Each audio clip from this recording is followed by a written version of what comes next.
Hi ಗೆಳೆಯರೇ, ತುಂಬಾನೇ ಚೆನ್ನಾಗಿರೋ ಗಿನ್ ಮಾಡ್ಬೋದು. ಗಿನ್ನ ಹಾಲಂತೂ ತುಂಬಾನೇ ಚೆನ್ನಾಗಿರುತ್ತೆ, ಇಮ್ಯುನಿಟಿ ಪವರ್ ಹೆಚ್ಚುತ್ತೆ. ಹಸು ಹಾಕಿದ್ದು 3 ದಿನ ಗಿನ್ನಾಲು ಅಂತಾರೆ.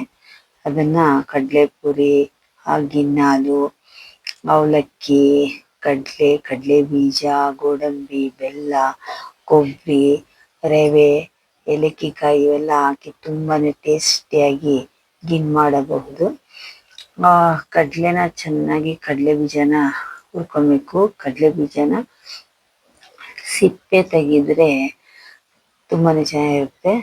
ಹುರಿದ್ಬಿಟ್ಟು ಸಿಪ್ಪೆ ತೆಗಿಬೇಕು. ಗಿನ್ನಾಲ್ ಹಾಕೊಂಡು ತುಂಬ ದಿನನೇ ಇಟ್ಕೊಂಡು ತಿನ್ಬೋದು. ಕಡಲೆನೂ ಚೆನ್ನಾಗಿ ಹುರ್ಕೊಬೇಕು, ಒಂದು ಸ್ವಲ್ಪ ಹಸಿ ವಾಸನೆ ಹೋಗೋ ತನಕ.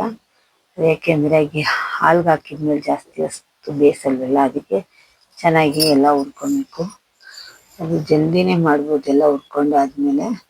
ಗಿನ್ನಾಲು ಸಿಗೋದಕ್ಕೆ ಅಪರೂಪ, ಅದನ್ನು ಚೆನ್ನಾಗಿ ಮಾಡ್ಕೊಂಡು ತಿನ್ಬೋದು. ಅವಲಕ್ಕಿನ ಚೆನ್ನಾಗಿ ಹುರ್ಕೊಬೇಕು, ಎಲ್ಲ ಹುಡಿಯಾಗಿ ಇರುತ್ತೆ. ಬೆಂದಮೇಲೆ ಹಾಲ್ಗೆ ಹಾಕಿದ್ಮೇಲೆ ಅದಕ್ಕೋಸ್ಕರ ಚೆನ್ನಾಗಿ ಹುರ್ಕೊಬೇಕು. ಅವಲಕ್ಕಿ ಆಗಲಿ ರವೆ ಆಗಲಿ ಹುರ್ಕೊಳೋದ್ರಿಂದ ತುಂಬಾ ಚೆನ್ನಾಗಿ ಬರುತ್ತೆ. ಜಾಸ್ತಿ ಬೇಯಿಸೋಂಗೂ ಇಲ್ಲ, ಜಲ್ದಿನೇ ಗಟ್ಟಿಯಾಗುತ್ತೆ ಹಾಲ್ಗೆ ಹಾಕಿದ ತಕ್ಷಣ. ಅದಕ್ಕೋಸ್ಕರ ಇಲ್ಲೇ ಚೆನ್ನಾಗಿ ಹುರ್ಕೊಬೇಕು. ಹುರ್ಕೊಳೋದ್ರಿಂದ ಟೇಸ್ಟು ಚೆನ್ನಾಗಿರುತ್ತೆ. ಅವಲಕ್ಕಿ ಹಾಕೋದ್ರಿಂದ ಅವಲಕ್ಕಿ ಟೇಸ್ಟ್ ಚೆಂದ, ಕಡಲೆಪುರಿ ಟೇಸ್ಟು ಸೂಪರಾಗಿರುತ್ತೆ. ಇವೆಲ್ಲ ಹಾಕಿ ಗಿನ್ ಮಾಡ್ಕೊಂಡು ತಿಂದರೆ ಮಕ್ಕಳು ತುಂಬ ಆಟ ಆಡ್ಕೊಂಡು ಚೆನ್ನಾಗಿ ತಿಂತಾರೆ. ಗಿನ್ನಾಲು ಅಂತ ಸಿಗೋದೇ ಅಪರೂಪ, ಅದರಿಂದ ನಾವು ಗಿನ್ನ ಈ ಥರ ಎಲ್ಲ ಮಾಡ್ಕೊಂಡು ತಿನ್ಬೋದು. ಸ್ವಲ್ಪ ರವೆ ಹುರ್ಕೊಂಬಿಡ್ಬೇಕು. ನಾವು 3/4 ಲೀಟ್ರಷ್ಟು ಹಾಲಿಗೆ ಎಲ್ಲ ಇಂಗ್ರೀಡಿಯೆಂಟ್ಸ್ ಒಂದು kg ಅಷ್ಟು ಇಂಗ್ರೀಡಿಯೆಂಟ್ಸ್ ಹಾಕಿದ್ದೀವಿ. ಹಾಕೋದ್ರಿಂದ ಮನೆಗೆ ಈಗಿನ ಮನೆ ಎಲ್ಲ 4 ಜನ 5 ಜನ ಇರ್ತೀವಿ ಅಷ್ಟೇ. ನಾವು ತಿನ್ನೋದಕ್ಕೆ ಅಷ್ಟೇ ಸಾಕು ಅಂತ ಕಮ್ಮಿ ಊರಿಂದ 3/4 ಲೀಟ್ರಷ್ಟಿತ್ತು ಗಿನ್ನಾಲು. ನಮ್ಮ ಮನೇಲಿ ಒಂದು ಅರ್ಧ ಲೀಟ್ರು 1/4 ಲೀಟ್ರಷ್ಟು ಹಾಕಿ ಮಾಡ್ತಾ ಇರೋದು. ಇಲ್ಲೇನು ತುಂಬ ಜನ ಇರಲ್ಲ, ಹಳ್ಳಿ ಕಡೆ ಆದರೆ ನಾವು ತುಂಬ ಇರ್ತಿದ್ದೋ. ತಪ್ಪಲೆ ಒಂದು 10 kg ಅಷ್ಟು ಬೇಯಿಸೋರು, ಮಕ್ಕಳು ರಜಕ್ಕೆಲ್ಲ ಬಂದಾಗ ತಿನ್ಕೊಳ್ಳಿ ಅಂತ. ಗಿನ್ನಾಲನ್ನ ಚೆನ್ನಾಗಿ ಮಳ್ಳಿಸೋದ್ರಿಂದ ಅದು ಚೆನ್ನಾಗಿ ಹೊಂದ್ಕೊತಾ ಇರುತ್ತೆ. ಅದ್ರ ಗಟ್ಟಿತನನೂ ಕ್ಲೀನಾಗಿ ಬಿಡುತ್ತೆ, ತೆಳ್ಳಗಾಗುತ್ತೆ. ಚೆನ್ನಾಗಿ ಬೇಯಿಸ್ಬೇಕು. ಮಳ್ಳಿಸೋದ್ರಿಂದ ಜಾಸ್ತಿ ಬೇಯಿಸೋಂಗಿಲ್ಲ. ಇವನ್ನೆಲ್ಲ ಹಾಕಿ ಹಾಲನ್ನ ಚೆನ್ನಾಗಿ ಮಳ್ಳಿಸ್ಬಿಡ್ಬೇಕು. ಬೆಲ್ಲನ ಎಲ್ಲ ಪುಡಿ ಮಾಡಿಕೊಂಡು, ಕೊಬ್ಬರಿ ಎಲ್ಲ ತುರ್ಕೊಂಡು ಎಲ್ಲ ರೆಡಿ ಮಾಡ್ಕೊಂಡಿದ್ರೆ ತುಂಬಾ ಚೆನ್ನಾಗಿ ಜಲ್ದಿನೇ ಮಾಡ್ಬೋದು. ಗಿನ್ನ ಒಬ್ಬೊಬ್ರು ಗಿನ್ನ ಬೇರೆ ಥರ ಇರುತ್ತೆ, ಅದು ತಿನ್ನೋಕ್ಕಾಗಲ್ಲ. ಈ ಥರ ಮಾಡೋದ್ರಿಂದ ಗಿನ್ನ ತುಂಬಾ ಚೆನ್ನಾಗಿರುತ್ತೆ. ಕೇಸರಿ ಬಾತೂ ಬೇಡ ಅನಿಸುತ್ತೆ ನನಗೆ, ಅಷ್ಟು ಚೆನ್ನಾಗಿರುತ್ತೆ. ಇದನ್ನು ತುಪ್ಪ ಸ್ವಲ್ಪ ಹಾಕ್ಬಿಟ್ಟು ಗೋಡಂಬಿ ಹಾಕಿ ಹುರ್ಕೊಂಬಿಟ್ರೆ, ದ್ರಾಕ್ಷಿ ಹಾಕೋದು ಬೇಡ, ಯಾಕೆಂದರೆ ದ್ರಾಕ್ಷಿ ಹುಳಿ ಅಂಶ ಬಿಡುತ್ತೆ. ಗಿನ್ನಾಲು ಸ್ವಲ್ಪ ಹುಳಿ ಅಂಶ ಇರುತ್ತೆ, ಯಾಕೆಂದರೆ ತುಂಬ ದಿನ ವಾರಗಟ್ಲೆ ಕುಡಿಯುತ್ತಿರ್ತಾರೆ. ಗಿನ್ನಾಲು ಸ್ವಲ್ಪ ಹುಳಿ ಅಂಶ ಇರುತ್ತೆ, ಅದಕ್ಕೆ ದ್ರಾಕ್ಷಿ ಅವಾಯ್ಡ್ ಮಾಡಿರಿ. ಬಾದಾಮಿ ಹಾಕ್ಬೋದು. ಇವೆಲ್ಲ ಹಾಕೋದ್ರಿಂದ ಟೇಸ್ಟ್ ಚೆನ್ನಾಗಿರುತ್ತೆ. ಮಧ್ಯದಾಗ ತಿನ್ನೋಕ್ಕೂ ಚೆನ್ನಾಗಿ ಸಿಗುತ್ತೆ ಗೋಡಂಬಿ. ಈ ಹಾಲು ಚೆನ್ನಾಗಿ ಮಳ್ತಾ ಇರುತ್ತೆ. ಇವೆಲ್ಲ ರೆಡಿ ಮಾಡಿಕೊಂಡು 1 kg ಅಷ್ಟಕ್ಕೆ ಏಲಕ್ಕಿಕಾಯಿ ಒಂದು 3 ಹಾಕ್ತಾಯಿದ್ದೀವಿ.